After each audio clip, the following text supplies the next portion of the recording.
Okay, so there's a lot of reasons why the student got rejected from the scholarship organizations that they are applying to. But I think it is, firstly, mainly it's because of, I think the plan that are presenting to the scholarship committee is not appropriate, or maybe it is out of ordinaries.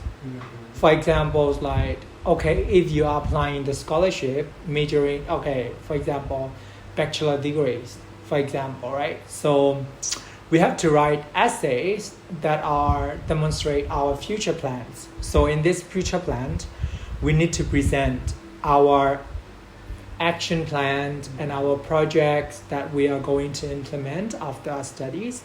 So sometimes some students think that presenting a brilliant plan is a good idea.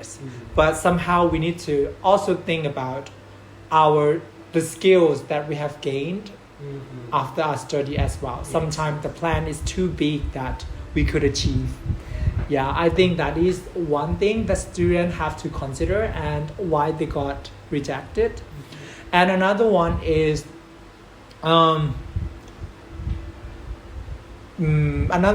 I think it is because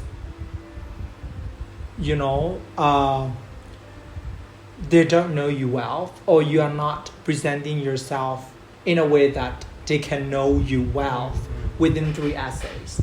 I think that is one, because according to my experience, when we applied Tri-Dream Scholarship, we had to write 3 essays. So which is not quite relevant, but if we combined these 3 essays, that means they know you well.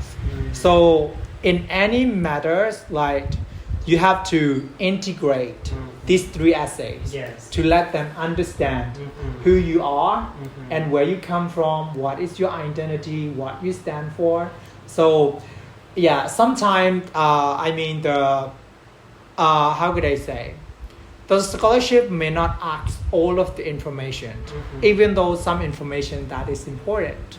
For example, like your learning journey, for example, they're not going to ask you a lot of questions, but you need to guess their expectation as well. What kind of student are they willing to select, for example, according to your journey. So in my case, so I'm going to present that I'm a hardworking student and how I overcome each and every challenges in order to reach in that point. I mean, while I'm learning English, the struggle of financials, crisis, tuition fees, and everything. So I think these kind of hidden informations, they're not going to ask you, but you need to guess. You need to read their mind and then try to collect some valuable information that might interest them. I think try to put that information would be also help. Some students, they just look through the information and then just short to the point.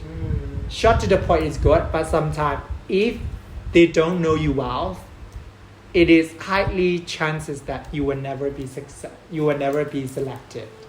Okay. Oh, great job. Okay, so do you want to add any other ideas? Maybe, okay, for example, like how about like for example, 2 candidates, they have the same experience, they have probably same skills, and they're choosing the same major. So basically, generally, they're basically the same. So, but what do you think? What makes them different for the scholarship organizations to choose one of them? Okay, I think it depends on the type of scholarship that they are applying for. Yes. If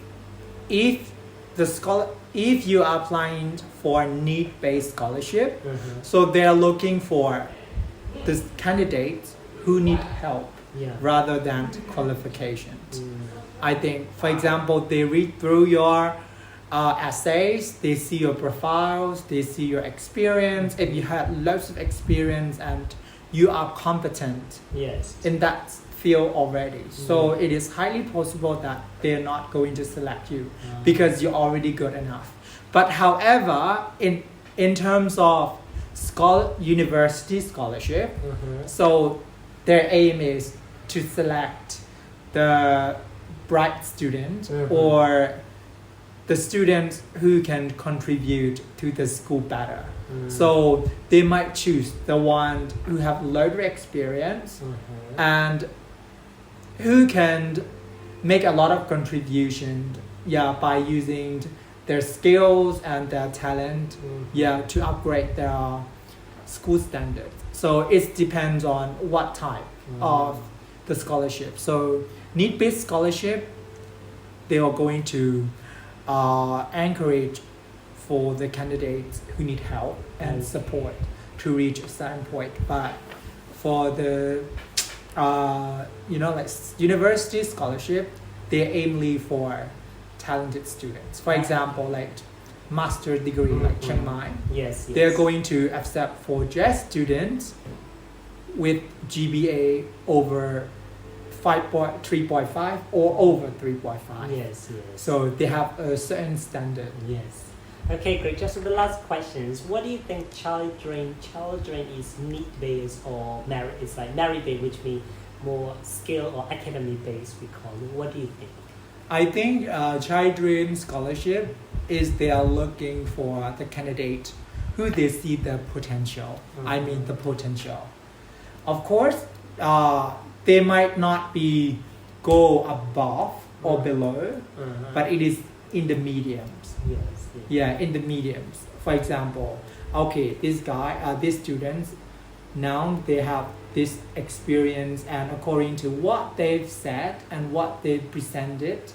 So and the things or the plans or the projects that they would like to implement in the community, it's quite relevant and it's good. So they are going to choose that kind of candidate. Yes, okay, thank you so much for your interview. Thank you. Okay, so what do you think, the possible reasons of like scholarship rejection? So you can speak in Burmese or you can speak in English, either way.